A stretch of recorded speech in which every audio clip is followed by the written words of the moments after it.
Bonjour tout le monde, c'est Turcotte pour mon coach de nutrition.com. Alors aujourd'hui, c'est déjà rendu le temps de vous partager mes résultats de la 4e semaine. Alors, c'est sûr que vous ne me voyez pas complet, mais je trouve que ça commence à paraître ici, tout ça.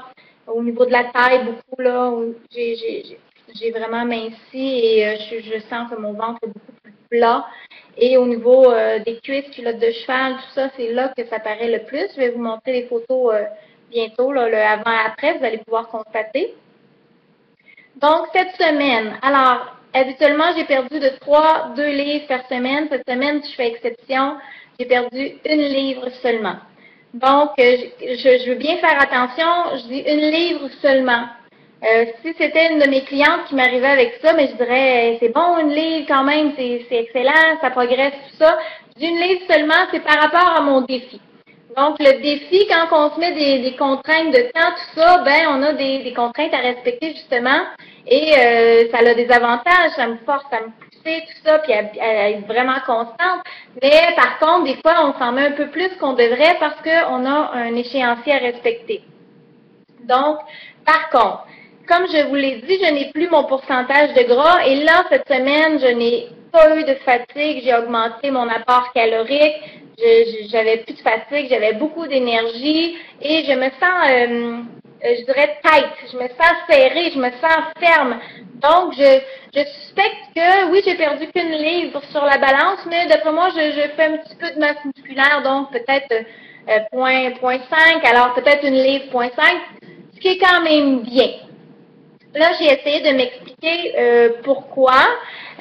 Donc, si jamais ce n'est pas la masse musculaire, mettons que je n'ai pas pris une livre de masse musculaire, pourquoi je perds juste 1 livre cette semaine? Ben, ça se peut que mon corps commence à s'habituer à ce que je lui fais faire, la fréquence d'entraînement, l'intensité, j'augmente toujours un petit peu, mais ça se peut que mon corps commence à s'habituer. Mais aussi, je vous ai dit que je vous dirais tout, hein. Donc, j'ai vraiment dit, je vous dirais les bons côtés comme les mauvais côtés. Moi, je suis vraiment à mon affaire, je mange bien, je suis sur la coche, comme on dit, tout ça. Mais, alors, OK. Parlons de crotte. Tant qu'à parler de tout, parlons crotte. On va parler de tout, puis on va être honnête. Quand on commence à prendre un apport de protéines qui est beaucoup plus élevé que la normale, ben ça arrive très fréquemment, surtout les clientes là, qui ne mangeaient presque pas de protéines, ben tout le monde constipe. Ça m'est arrivé. Ça fait des années que je mange des protéines, j'ai toujours mangé des protéines, j'ai rarement constipé, ça m'est jamais arrivé, même je crois, depuis que je me souviens, je mange des protéines.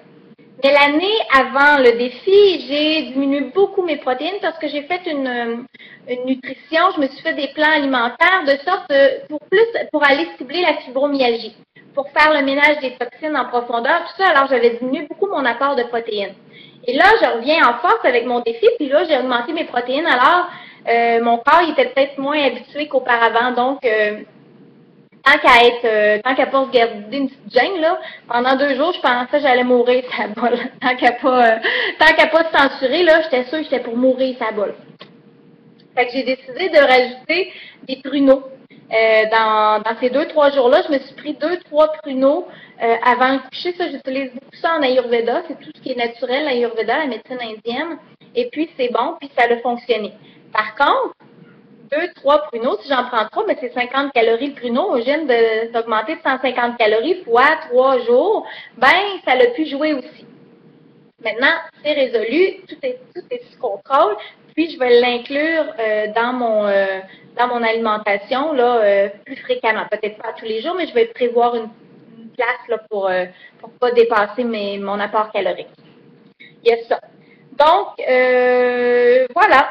Je pense que si c'était une cliente qui n'avait pas de défi, je lui dirais, on garde ça là comme ça. En plus, j'ai eu mes périodes, mes règles, donc il y a de la rétention d'eau, tout ça, ça peut jouer vraiment beaucoup du moment d'une semaine à l'autre, du moment qu'on a nos règles, puis il y en a d'autres, ça va être plus à l'ovulation, ça va dépendre. Donc, si c'était une cliente, je dirais on continue comme ça, on ne stresse pas avec ça. Mais, comme je suis dans un défi, que je dois respecter un délai, et qu'en plus, mon voyage en Nouvelle-Zélande, je pars 21 jours sans haltères, sans mes repères habituels, ça m'énerve un peu, je vais en parler dans le prochain vidéo. si en plus que j'ai du temps et que j'aime ça m'entraîner, ben je vais commencer à passer à 4 fois semaine la musculation. Donc, ça va aider à augmenter ma dépense calorique. Puis, au lieu de diminuer la nutrition, pour le moment, je ne suis pas rendue là, j'en ai pas de besoin. Je préfère plus augmenter ma dépense calorique.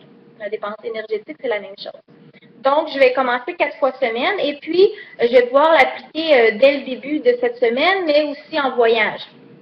Donc, je n'aurai pas mes haltères, donc je ne pourrai pas faire de la charge plus lourde, mais je vais faire d'autres choses que je vais vous partager dans la prochaine vidéo. Alors, voilà pour cette semaine. Je continue à descendre sur la balance, c'est ce qui est prévu, ça va quand même bien, avec quelques petits ajustements. Puis, c'est ça aussi qu'on doit faire avec les clients. Il n'y a aucune règle établie d'avance, dire non, tu devrais... On regarde. Chaque personne est différente, chaque personne va réagir différemment au programme alimentaire et tout ça. Puis dans la vie, il y en arrive des changements, il y en arrive plein d'affaires comme ça. Fait qu'on doit toujours ajuster. C'est pour ça que je recommande à ceux qui se font suivre en consultation, ben, de ne pas attendre 6 mois pour revoir votre entraîneur ou votre nutritionniste. Donc, de le voir régulièrement, ça permet de cibler les problèmes rapidement parce que après 6 mois, ouais, mais qu'est-ce que tu avais fait tel mois? Tu t'en rappelles pas. Alors que d'un mois à l'autre, c'est facile à trouver les problématiques. Donc voilà pour aujourd'hui. On se revoit dans une prochaine vidéo. Au revoir.